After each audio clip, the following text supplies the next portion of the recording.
उन बच्चों की भविष्य का कोई निश्चित होने वाला ऐसा कोई व्यवस्था नहीं है। तो इन्हीं चीजों से निकलने के लिए आज हमारे त्रिपुरा के सभी लोग घर से निकलते हुए रास्ते तक पहुंच चुका है। यही एक प्रमाण करता है कि आने वाले समय में यहाँ की जो जनजाति आदिवासी लोग हैं वो पिछले 70 सालों से इनके अपनी जमीन पर अपने अधिकारों को वंचित करके रखा हुआ है।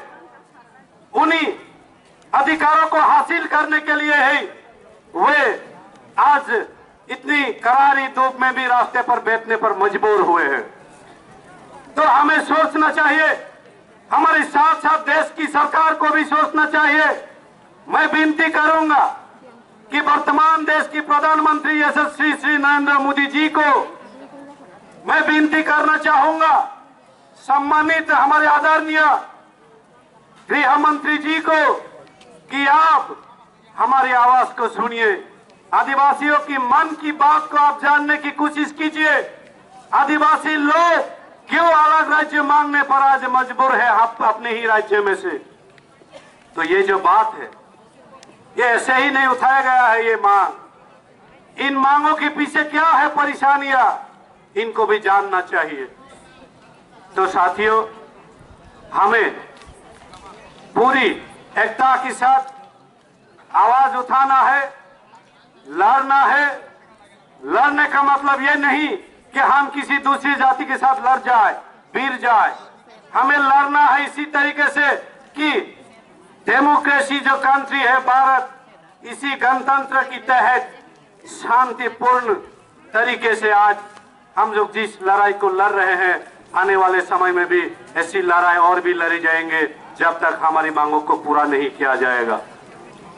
तो दोस्तों, हमें तैयार रहने चाहिए किसी भी परिस्थिति में अपने अधिकारों को हासिल करने के लिए एकजुट होके हमारे एकता की ताकत के साथ ही हमें जीत मिल सकती है। इसलिए हमें एक साथ रहना है। हमारे एकता में ही हमारी ताकत है और हमारी ताकत में ही हमारी जीत है। इसी जीत को हासिल करने के लिए आज हम लोग यहाँ रास्ते पर बैठा हुआ है। साथियों, त्रिपुरा की गुजरे हुए कल को अगर देखा जाए तो हर कोई जानता है, लेकिन भारत की कई ऐसे लोग हैं जो आज मंत्री है केंद्र में, उनको नहीं पता कि आज त्रिपुरा सा लोग अपने ही राज्य त्रिपुरा में से अलग राज्य की मांग क्यों इतने सालों से कर रहा है। इसके पीछे क्या लॉजिक है, इसको जानना चाहिए। साथियों, कई हमारे दोस्त ये बोल के गया है कि यहाँ पर क्या हुआ था गुजरे हुए समय में अभी वर्तमान में क्या चल रहा है और आने वाले भविष्य हमारे क्या होगा। तो हम लोग यही चाहते हैं कि जो गुजरे हुए कल हमारे साथ अन्याय हुआ है, उसी अन्याय की आज हम लोग समाधान खोज रहे हैं। दोस्तों, हमारी पूरी त्रिपुरा जाति की ओर से हमारी महारानी रीजेंसी कांचन प्रभा देवी जी ने भारत सरकार के साथ मर्जर एग्रीमेंट किया था। तब हमें भारत सरकार के द्वारा यह आश्वासन दिया गया था कि यहाँ के आदिवासी लोग, यहाँ के जो मूल निवासी लोग, इनके अधिकारों को बरकरार रखा जाएगा। लेकिन हमें देखने को क्या मिला, जब हम भारत के साथ जुड़ गया, एक भारत के अंग राज्य की पहचान तो हमें मिली, लेकिन राज्य चलाने का जो क्षमता, जो पावर है, हमको नहीं दिया गया।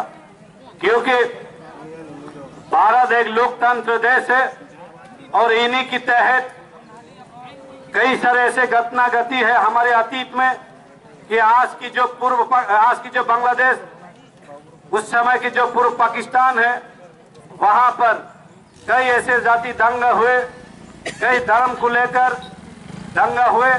उस समय लोग अपनी जिंदगी बचाने के लिए हमारे राज्य में शरणार्थी के रूप में आए थे। उन्हीं लोगों को हम लोगों ने दिल से लगा लिया था। आज उन्हीं लोगों के प्रति हमारी निवेदन है, अनुरोध है कि आज हमारी भी ऐसी परिस्थिति, ऐसी स्थिति पैदा हो गए हैं कि आने वाले समय में हमारे अस्तित्व ही खत्म हो जाएगा अगर अलग राज्य हमें ना मिला तो। इसलिए आप लोग भी आज हमारे संग खड़ा होके यहाँ के आदिवासी जिनको भूमि पुत्र कहा जाता है, सन ऑफ द सोइल कहा जाता है, जिनको मूल निवासी भी कहा जाता है, इन लोगों की अस्तित्व को सुरक्षित रखने के लिए अलग राज्य की मांगों को लेकर हमारे साथ खड़ा होना चाहिए। क्योंकि आपकी जिंदगी के ऊपर जब खतरा मंडरा रहा था तब हम लोगों ने आपके साथ दिए थे, और आज हमारे भविष्य के साथ ऐसा खिलवाड़ हो रहा है। आने वाले समय में हमारा अस्तित्व नहीं बचेगा। इसी खतरे के समय पर आप लोग भी हमारे साथ सहयोग देना चाहिए। तो दोस्तों, कई ऐसे घटना जो हमारे साथ घटित हुआ है, उन्हीं को बयान कई बार हमने किया है देश की सरकार के प्रति। वो आंदोलन के माध्यम से हो या एक ज्ञापन छापने के माध्यम से हो, लेकिन आज तक उन्हीं ज्ञापन छापने के बावजूद भी आज देश की सरकार हमारी मांगों को पूरा करने पर कोई विचार विमर्श नहीं किया है। तो आज इस आंदोलन के माध्यम से देश की प्रधानमंत्री जी, देश की गृह मंत्री जी के प्रति हम सब की ओर से मैं आपको अनुरोध करता हूं, निवेदन करता हूं कि हमारी जो अलग राज्य की मांग है, इन मांगों को आप सहमति देते हुए आने वाले समय में अलग राज्य गठन करने में हम हमारी मदद कीजिए। हम किसी के साथ बैर नहीं करना चाहते, हम किसी के साथ लड़ना नहीं चाहते हैं। हम अपने अधिकार की मांग कर रहा है, इसका मतलब हम ये नहीं है हम किसी जाति के दुश्मन है, हम किसी धर्म के विरोध है, ऐसा नहीं है। आज हम ये रोड पे रास्ते पर जो आने को मजबूर हुआ है, वो हमारी भविष्य को बचाने के लिए है, हमारे अस्तित्व को बचाने के लिए है, हमारी संस्कृति को बचाने के लिए है। तो भारत सरकार की एक नारा है, हर कोई जानता है, देश की गली गली, गांव की गली गली, बच्चा बच्चा, बूढ़ा बूढ़ा ये जानता है। हमारे वर्तमान देश की सरकार की जो एक नारा है, सबका साथ सबका विकास, मैं इन्हीं नारों को लेकर आपसे विनती करता हूं, हमें सबसे पहले विकास नहीं चाहिए, बल्कि हमें विकसित होने के लिए अलग राज्य आपको देना चाहिए। हमें हमारी जाति को, हमारी संस्कृति को विकसित होने के लिए आप मौका दीजिए, ऐसे परिस्थिति आप बना दीजिए, पहले हम लोग विकसित हो सके, उसके बाद ही अपने आप विकास के रास्ते पर चल पड़ेंगे। साथ ही आज विकास के नाम पर तो स्लोगन दिए जाते हैं, नारा दिए जाते हैं, लेकिन देखा जाए तो त्रिपुरा की जो आदिवासी क्षेत्र है, जो गांव है, वहां पर आप जाने के लिए अच्छा रोड नहीं मिलेगा, पीने के लिए अच्छा पानी नहीं मिलेगा, जीने के लिए जो रोटी कपड़ा मकान है, इनका कोई व्यवस्था नहीं है।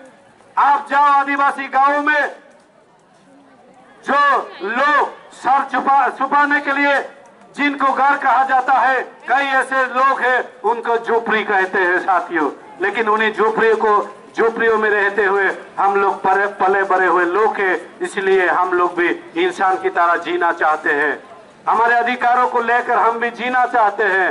तो कई सालों से हमारे साथ अन्याय हुआ है, इन अधिकारों को हमसे छीन कर यह अन्याय किया गया है साथियों। तो वर्तमान राज्य सरकार के प्रति भी मेरा निवेदन है, राज्य में भी बीजेपी की सरकार है, देश में भी बीजेपी की सरकार है, और बीजेपी का नारा है सबका साथ सबका विकास। और आज देख लीजिए कि राज्य की जो बीजेपी की सरकार है, हमारे साथ क्या विनाश कर रहा है। ये विनाश कार्य में निकले हुए हैं। कोई मेरे बात को गलत भी साबित करने की कोशिश कर सकता है, मैं इन चीजों को एक उदाहरण के रूप में बोलना चाहता हूं, आप सबके सामने रखना चाहता हूं कि मैं विनाश नीति क्यों कह रहा हूं। साथी, आपने देखा कुछ दिन पहले हमारे 2023 की त्रिपुरा की जो असेंबली चुनाव हुआ था, विधानसभा का जो चुनाव हुआ था, उस समय सिपाहीजला डिस्ट्रिक्ट के अंतर्गत आने वाले दानपुर जो विधानसभा केंद्र है, वहां पर हमारे सम्मानित सांसद जो प्रतिमा दीदी है, वे लड़ाई किया था, वहां पर लड़ा था, उनको जीत भी मिली, लेकिन उनको जीत मिलने के बावजूद भी वो अपने पद से रिजाइन कर दिया था, विधायक पद से साथियों। तो एक देश की कानून है जहां पर विधायक या गुजर जाए या वो स्वेच्छा अपनी इच्छा से स्वेच्छा अगर वो त्याग कर दे तो उन्हीं क्षेत्र को उन्हीं विधानसभा केंद्र में उप चुनाव किया जाता है या बाई इलेक्शन किया जाता है 6 महीने के अंदर। ऐसा प्रावधान है देश के कानून में। लेकिन उसी के साथ साथ हमारे एडीसी क्षेत्र का जो 2 डिस्ट्रिक्ट काउंसिल के मेंबर है, सम्मानित हमारी वर्तमान की तिरपत विधानसभा की लीडर ऑफ अपोजिशन जो एमएलए हमारे सार निमेश देववर्मा जी है, जो हमारा एमएलए चित्तरंजन सार जी है, वे भी विधानसभा चुनाव लड़ने से पहले डिस्ट्रिक्ट काउंसिल के मेंबर थे। उन्हीं क्षेत्रों में भी एक साथ उपचुनाव कराना चाहिए था, लेकिन वहां पर उपचुनाव नहीं करवाया गया। जहां पर उपचुनाव करवाया गया वो जनरल क्षेत्र है। साथियों, हमारी जो